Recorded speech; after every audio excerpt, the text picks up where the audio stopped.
Prazer, tudo bem? Quem fala é Indy Pacheco Lima, sou psicóloga, psicólogue, né, o correto é o "gue", né, aí no final. Mestre em gestão de sistemas de saúde e também eu trabalho como psicóloga educacional. Tenho especialização também em saúde coletiva, com ênfase no programa Saúde da Família, mas hoje eu gostaria de trazer um um trabalho aqui, né, uma espécie de workshop aqui para vocês sobre autocontrole, porque autocontrole é uma coisa, assim, que a gente precisa para lidar. Imagina mais um professor que ele tem que lidar, às vezes, com 30 alunos no contexto de escola pública, a realidade da escola pública, aliás, a realidade da escola do Brasil, né, porque eu acho que até as escolas particulares tá encaminhando para uma forma muito parecida do que está acontecendo hoje no ensino público. E dessa forma eu gostaria de trabalhar com os profissionais, né, os gestores, os professores, como que a gente pode trabalhar o autocontrole. Mas primeiro vamos tentar entender, alguns conceitos aqui, porque é muito importante, né. Então, vamos ver aqui, ó, o profissionais de educação, eles precisam ter alto nível de autocontrole para lidar com as situações adversas. Então ele lida literalmente com situações que são pesadas, né. Então, às vezes ele vai lidar com a pressão do chefe, vai lidar com o que os pais querem e ao mesmo tempo até onde você pode ir, entende? Então, ele está sobre vários estressores. Vamos pegar o próximo. E diante disso, quando a gente traz a questão até mesmo, hã, do próprio autocontrole, né, como a gente pode compreender? A gente precisa entender que é uma capacidade da própria pessoa tem de lidar com as emoções, os pensamentos, e os comportamentos. Eh, na FAP, na psicologia comportamental que eu sigo, nesse caso, os comportamentos já são pensamentos e de forma geral, né. Então aqui tá trazendo de uma forma diferente e eu achei legal separar. E fatores influenciadores, né, diversos fatores influenciam o autocontrole, como a genética, a personalidade, a história de vida da pessoa, as estratégias aprendidas e ambientais também. Então quando a gente fala, por exemplo, uma criança que não tem o comportamento de lidar com coisas aversivas, ele sempre consegue tudo aquilo que ele quer. Ele não vai ter autocontrole, porque ele sempre tem aquilo que ele quer. Então quando ele quer um momento, ele faz birra, faz show, ele não consegue se controlar, não consegue controlar no desejo. Então, ao mesmo tempo, a gente está trabalhando esse ponto, né. E história também de vida do sujeito, porque dependendo da nossa cultura também, que é muito imediatista, a gente sempre quer as coisas muito rápido, né, então tem que ser para ontem as coisas que a gente precisa. Nesse caso em específico, a gente acaba adquirindo essa ansiedade e a falta de capacidade para regular isso, então acaba ficando desregulado. E o desgaste do autocontrole, eu gosto de trazer esse ponto, porque assim, o autocontrole ele não é ilimitado. Até aquela pessoa que você possa dizer: "Nossa, aquela pessoa não sai do controle". Ela pode ser mais equilibrada, mas uma hora ela sai, porque se gasta, tem limite, né, você só consegue ir até aqui. Alguns menos, porque não trabalharam esse ponto e pode trabalhar para conseguir muito mais, então não sejamos capacitistas, né. E é isso, a gente vai trabalhando esses processos da melhor forma com que acontece, mas ao mesmo tempo você precisa saber qual é o seu limite, até onde você consegue ir. E geralmente, quando a gente fala inclusive sobre estresse, geralmente o nosso corpo ele tende a avisar: "Ó, cartão amarelo, cuidado, para aí". Às vezes a pessoa fica um pouco doente, abaixa a imunidade, e aí já tá mostrando para ela o limite, né. Às vezes ela tem uma irritabilidade e às vezes não. É o que eu costumo dizer, que o professor ele tá sempre no limite do autocontrole, porque toda hora alguém tá testando a sua paciência. Isso é Isso é um fato, assim, né. Imagina, você toda hora de um momento constante e alguém tá sempre questionando, hã, os seus pontos, como você vai ensinar ou não, então, às vezes é pesado para o professor. Então a gente tem diversos fatores, né, que acabam atrapalhando o para uma situação, né, para que ele venha se desestabilizar. Então tem alunos com comportamentos desafiadores, esses alunos geralmente são muito difíceis, porque às vezes o professor ele pede: "Olha, você pode sentar por gentileza?" Ele ignora. Ele literalmente ouviu, mas ele ignora. E aí a gente também lida com outros fatores, né, conflitos entre alunos, porque também às vezes o professor ele só quer que acabe o conflito para ele continuar com a matéria dele e cumprir a obrigação do que ele tem que dar, né. E ao mesmo tempo, quando a gente também não resolve as coisas, isso vai acumulando e vai ser sempre mesmo você vai ser sempre essas mesmas figuras trazendo esses problemas, porque a gente não resolveu o problema, a gente só pediu para parar, passou a matéria, tirou o problema de vista e continuou. Mas já é um desafio para o professor aí.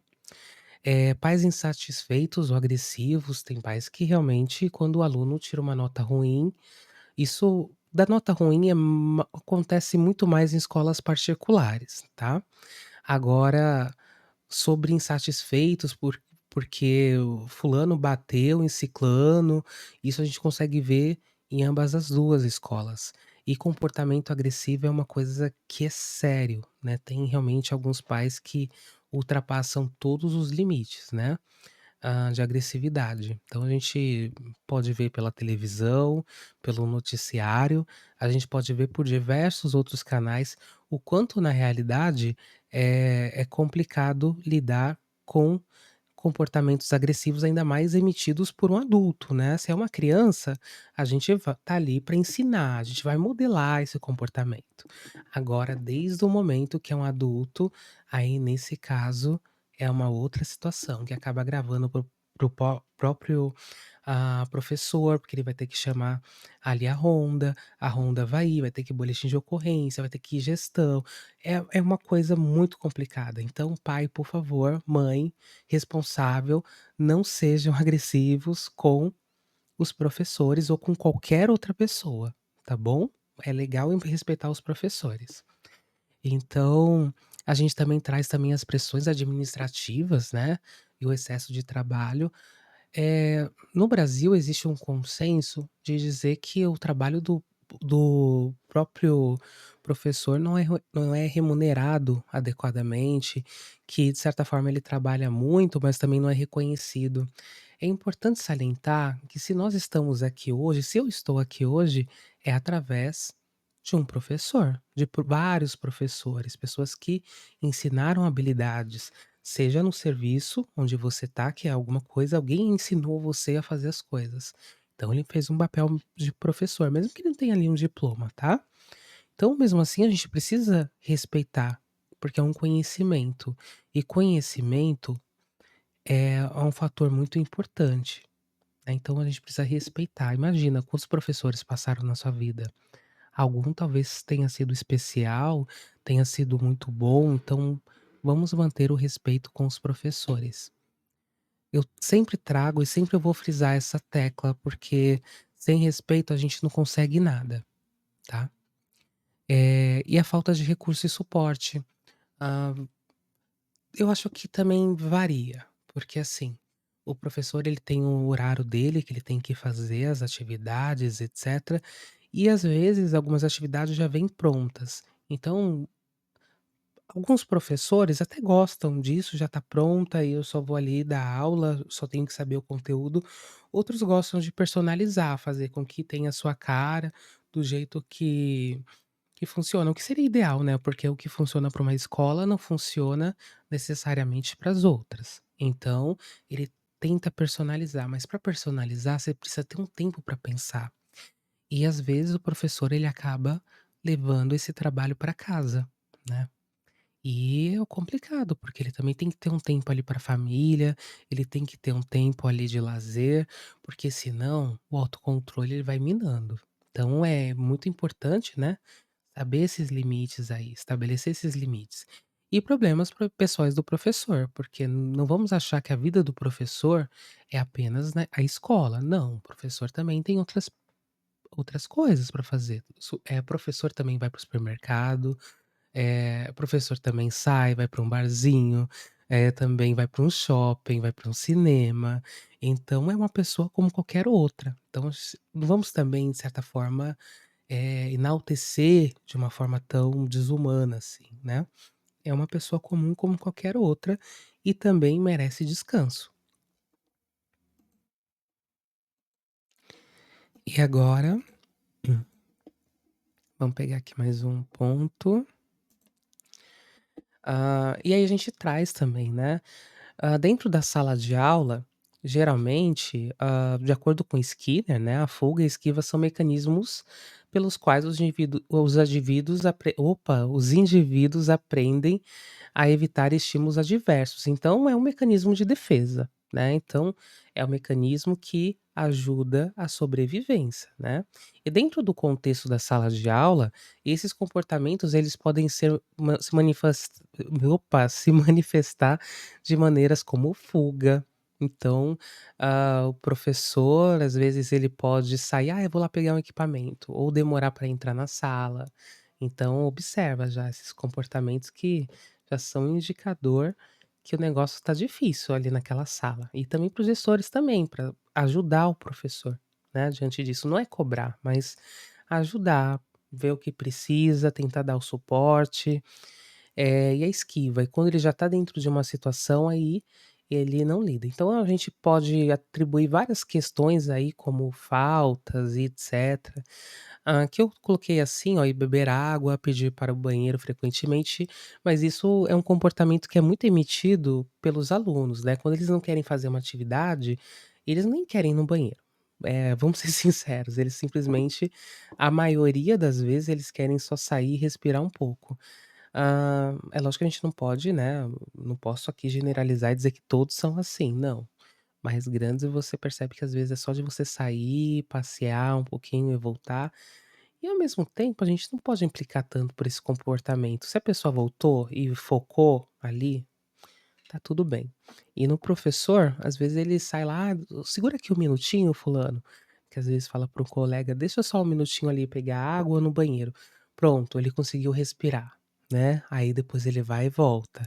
Então ele também ali tá tentando buscar mecanismos, né, através do mecanismo de defesa para conseguir lidar com esse estresse aí, né.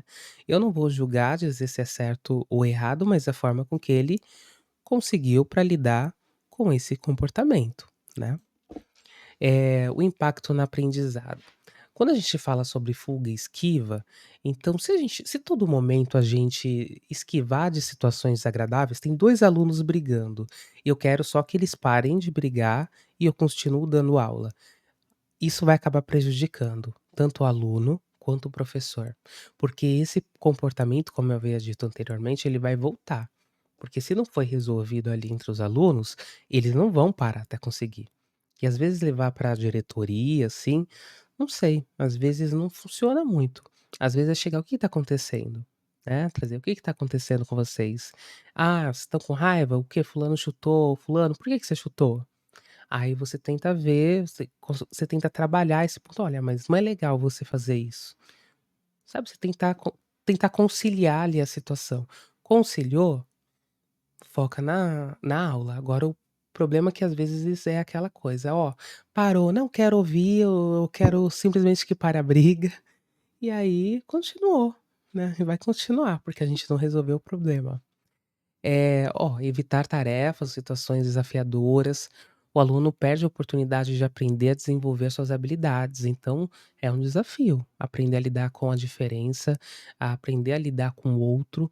Freud, ele traz isso, né, o inferno são os outros, porque a todo momento numa sala de aula você tem que lidar com o limite do outro ultrapassando o seu. E aí, ao mesmo tempo, você precisa estabelecer, você também precisa da sua agressividade, mas você também precisa, né, da sua passividade diante disso para não se estressar por muitas coisas.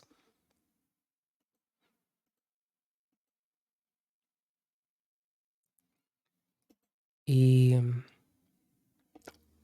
Como você lida na sala de aula com essas situações de fuga e esquiva apresentado pelos alunos?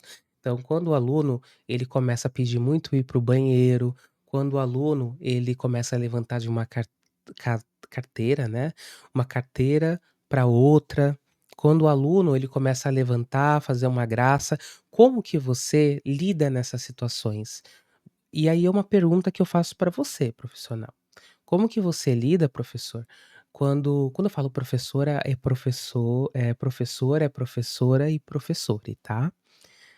É mestre também, doutor, todo mundo. Ah, como que você lida com isso? Você fica irritado? Você grita? Você manda sentar na cadeira? O que que você faz diante disso? E é importante observar, porque assim, de modo geral, a gente tem que tentar bloquear essa esquiva. O aluno ele está esquivando às vezes de fazer essa atividade, mas como você pode bloquear essa esquiva sem ser de certa forma hostil? Porque tem aquela coisa, você só pode falar para o aluno aquilo que você falaria para o adulto.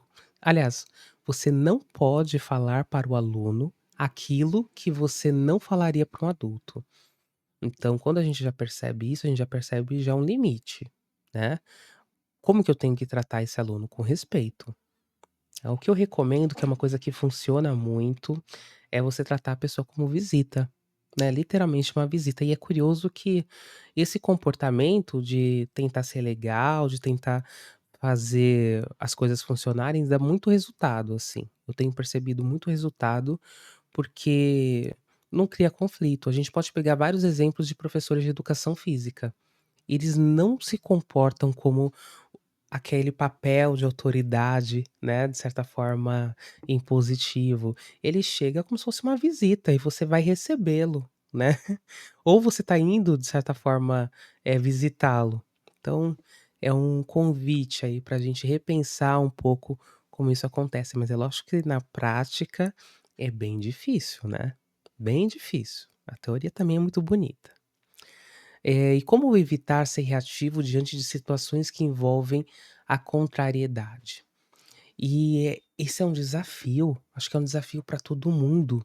Nós a todo momento somos reativos, nós estamos sempre reagindo para o que o pelo que o outro fez com a gente, com o que o outro trouxe, como o outro agiu, e por si só a reatividade ela é também um mecanismo de defesa, né.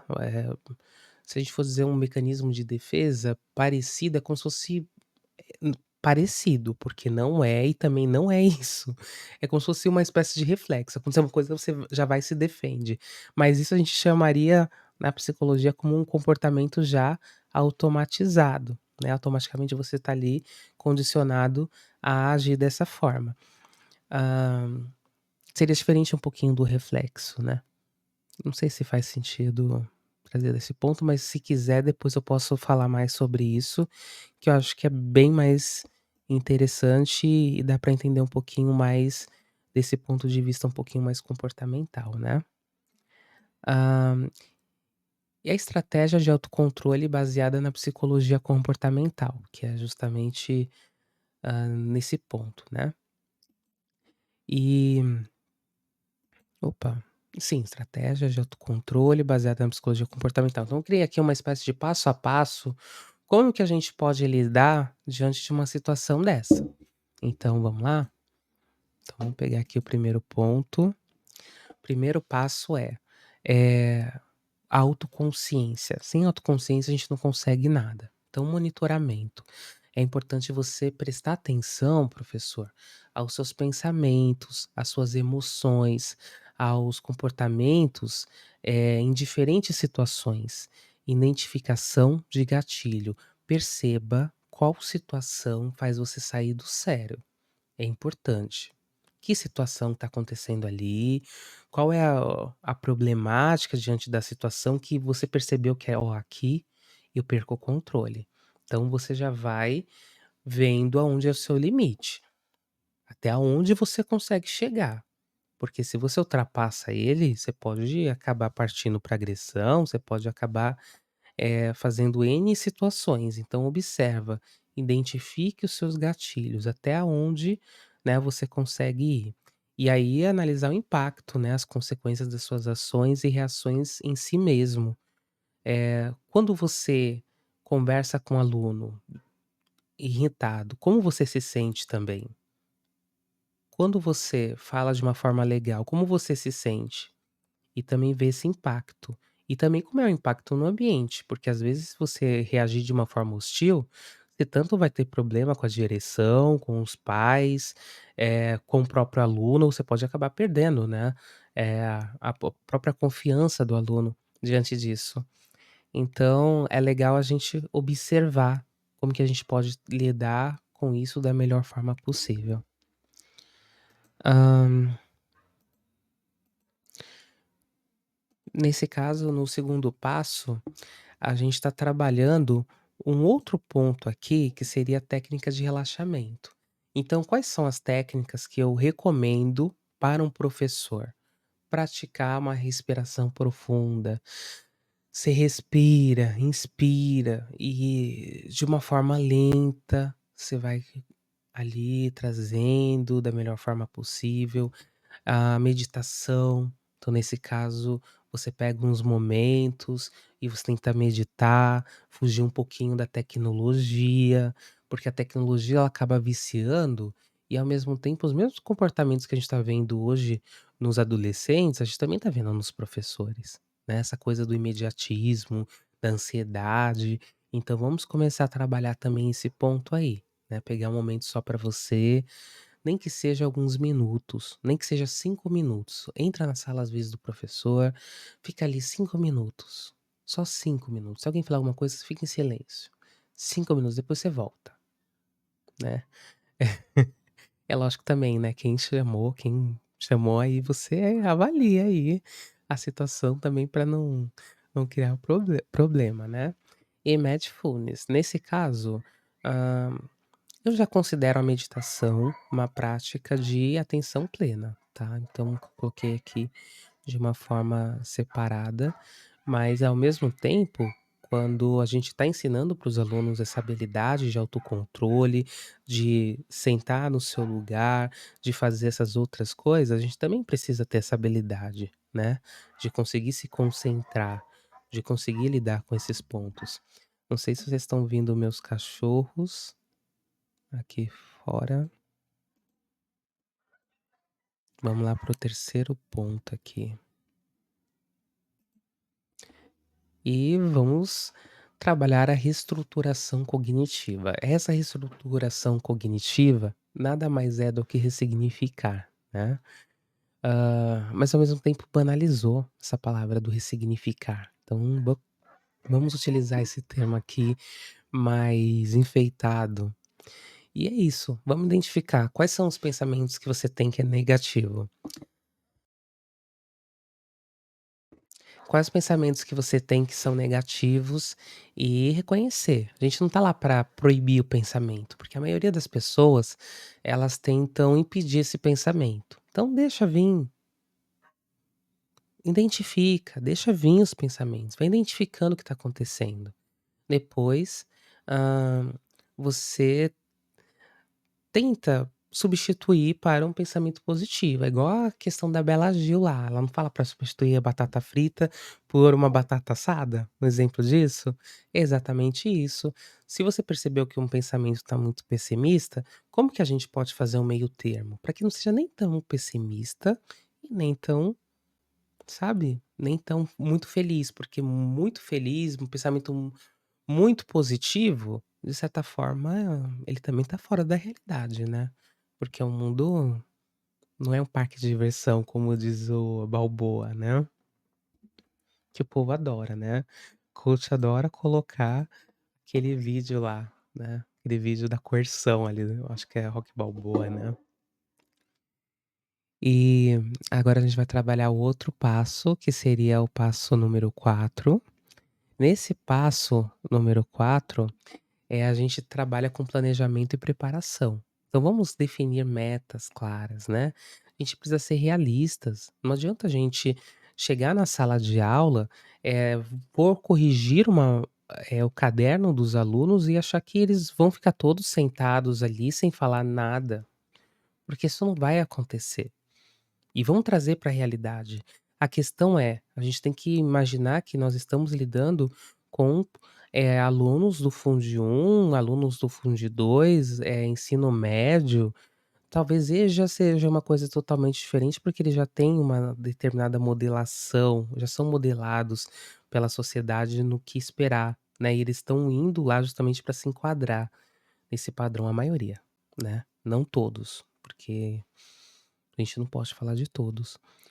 E dentro disso, aí a gente percebe, né, vamos lá, o professor tá lá dando a matéria dele, tudo, ou ele deu uma atividade. Se a pessoa acabou, ela não vai ficar em silêncio. E ao mesmo tempo ficar jogando matéria, coisas e coisas, isso esgota. Lembra que tanto o autocontrole, ele tem seu limite, a atenção também tem seu limite.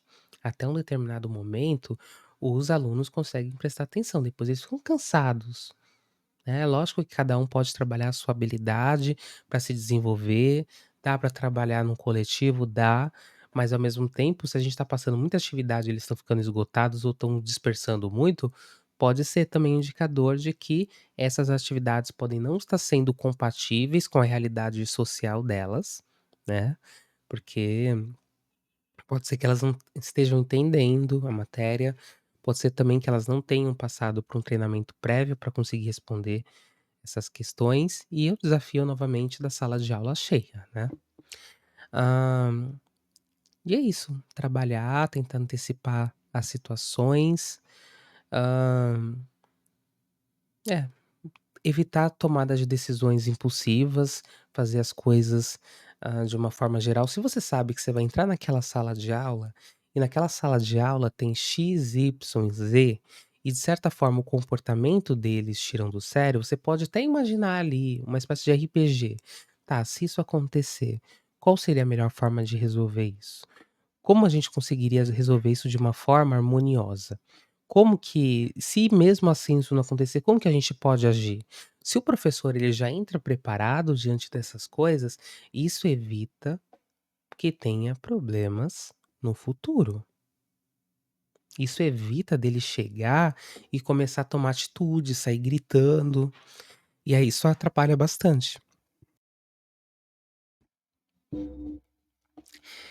E seria isso, o planejamento seria a palavra chave desse ponto, tá. Agora vamos para o próximo.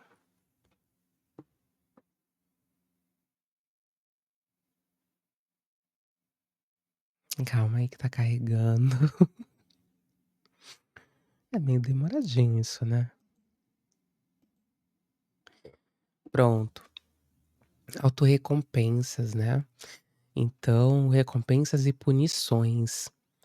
De modo geral, para a gente conseguir a atenção dos alunos, se a gente punir geralmente o sistema que hoje é usado nas escolas, de uma forma geral, é a punição. Então, você não fez isso? Advertência. Você não fez isso? Advertência escrita. Você não fez isso? Ah, então é expulsão. Se você não fez isso, percebe? A todo momento o aluno ele está sendo obrigado, de uma forma coercitiva, uma punição, a aprender com seus erros.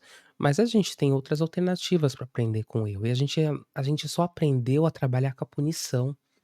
Não ensinaram a gente trabalhar com outras formas de ensinar. Apesar que a punição, assim, ele é muito rápida, ela chega, você conseguiu tirar o problema, mas só que o problema volta. O problema volta. Se você que puniu sair do lugar, vai acontecer a mesma coisa. Você sempre tem que estar presente, né? Diante disso, e sem contar que traz ansiedade.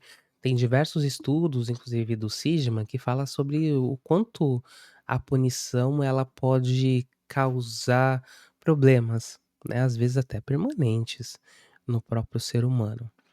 E as autorrecompensas, o que que você pode fazer para trazer, para você conseguir trazer a atenção dos alunos? Porque você percebeu às vezes que gritando você não consegue. Às vezes, dando advertência também não conseguiu. Então a única forma que nos resta, de tentar lidar, é tentar puxar o aluno pra gente. Né, é tentar puxar o aluno para a gente, tentar entender quais são os interesses dele, tentar articular aquela matéria que às vezes é difícil, mas com a coisa prática. É igual, por exemplo, tava uma sugestão que eu havia dado, né, por exemplo, estava se tendo problema relacionado a matemática e estatísticas, porque os alunos estavam indo mal. Então a sugestão foi: "Poxa, eu vejo eles, gravando TikTok ali no refeitório, essa coisa de TikTok pra lá, pra cá. Legal, por que que parece que muitos são criadores de conteúdo. Por que que você não explica a estatística usando o exemplo do próprio TikTok que traz uns relatórios, assim? Você prende a atenção deles. Percebeu? Você pegou um elemento que eles usam para trabalhar a favor da educação. Hã, por exemplo, numa comunidade carente, alguém não consegue lidar com a questão de célula, e você consegue trabalhar essa questão também de células com eles, usando exemplos da própria comunidade. Pode dar: "Olha, cada imagina que cada célula é como se fosse, um barraco, e aí vários barracos formam o quê? Ah, forma o quê? Uma favela, uma comunidade", né.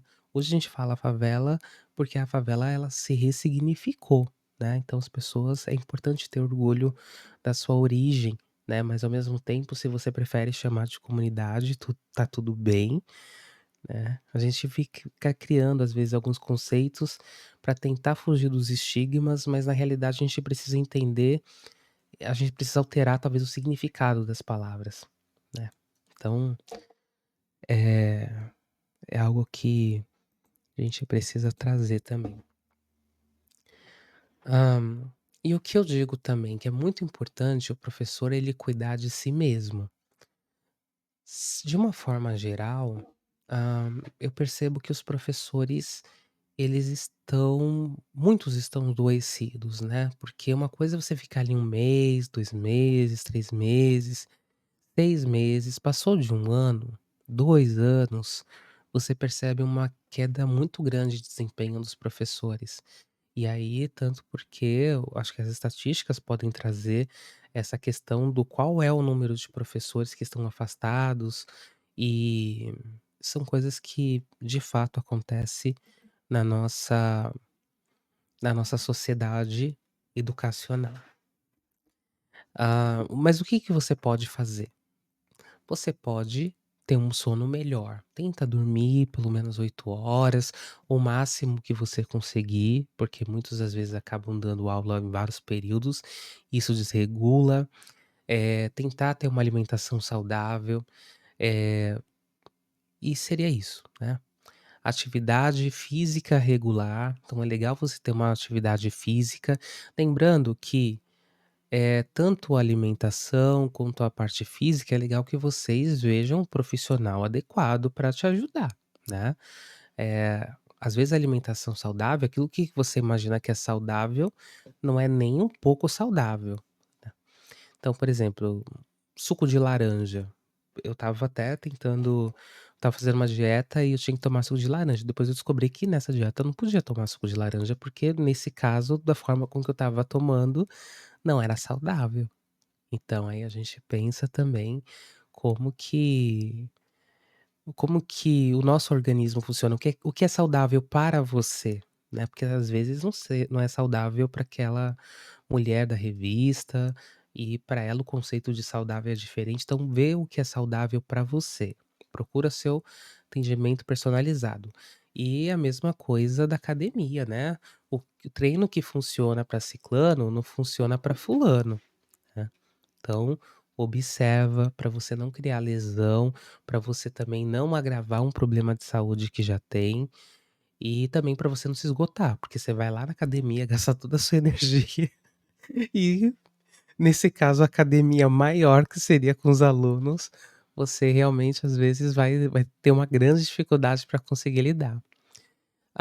E busca por apoio social. Nesse caso, é legal você se conectar com amigos, com familiares, com colegas de profissão, para tentar compartilhar suas experiências, e buscar ter um apoio emocional.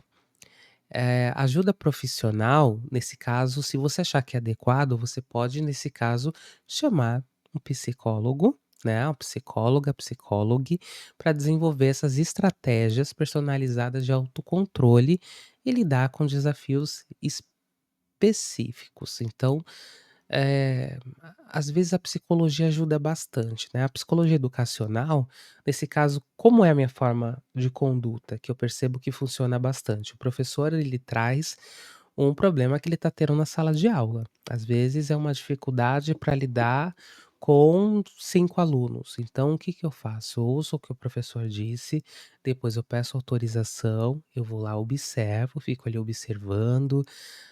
Em sala de aula, os alunos eles geralmente são curiosos, perdão, e eles ficam com aquela coisa: "Nossa, quem é essa pessoa, tal, tal". Aí geralmente a gente já se apresenta para evitar essa questão, e depois a gente observa, algumas pessoas se aproximam, a gente tenta conversar de forma simpática, mas não perdendo o foco do que é a observação, porque ao mesmo tempo, quando a gente fala sobre o olhar do observador, né, que ele já vem, às vezes até de uma forma neutra, mas ele já vem com a carga, né, nesse caso a carga, ah, uma visão, uma observação especializada, nesse caso, de um profissional. E seriam esses pontos aqui, vamos ver mais algum. E aqui uma coisa importante, né, o autocontrole, professor, ele pode ser aprendida, aprimorada com prática e persistência. Então, para você ter autocontrole, você tem que forçar um pouquinho, né. E você pode começar com pequenas coisas. Você pode começar, talvez, pensando: "Ah, eu vou entrar nessa sala de aula. Se fulano agir assim, como que a gente pode lidar?", sabe, tentando procurar soluções para quando não chegar na hora, você não ficar sem saber como agir, porque se você não sabe como agir, você pode ser impulsivo. Isso pode te prejudicar, né. Cuidar de si mesmo, então é muito importante. Olha para você, não exagere também na carga de trabalho, tem professores que pegam várias escolas, e isso acaba prejudicando ele de uma forma muito grande, porque o ser humano também tem um limite, né, um limite do do próprio biológico, né. E da psique, né. Eu acho que vocês entenderam o que eu quis dizer, né. Apesar que você pode também levar para vários lados esse ponto. Eh, Atenção, acima de tudo, sua função é proteger o aluno e garantir o seu bem-estar físico e emocional. É importante que você não tente resolver os problemas sozinhos, porque senão isso pode acabar voltando para você também, professor, e ao mesmo tempo, se tem outros Stalwalker, não, Stal praticamente seria uma espécie de personagens que trabalham ali no ramo da educação. Se tem outros, eu esqueci o nome, mas é uma palavra bem legal, né.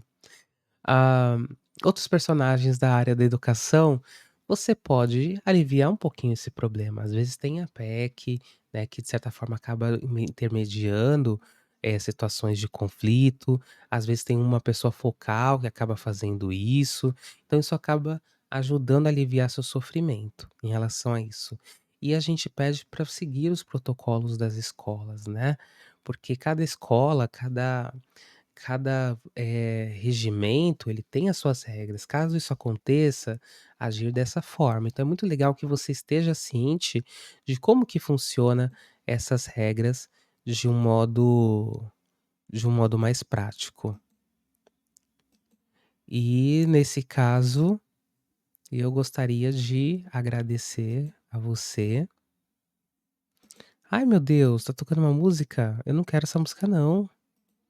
Era já pra colocar no obrigado, ok. Pronto, foi para obrigado? Ih, gente. Agora foi para obrigado.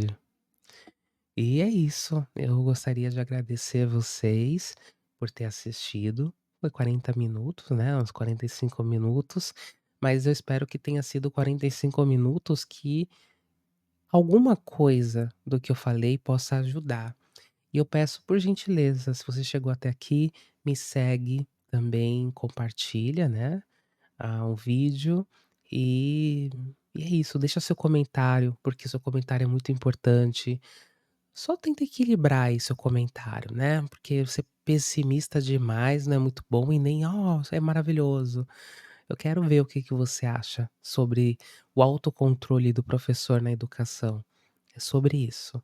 É como a gente pode ajudar o professor, porque ele precisa de ajuda e ele é o responsável por fazer essa nova sociedade funcionar. Sem essa figura, a gente não tem uma nova sociedade. Então, um forte abraço e até a próxima. Tchau, tchau.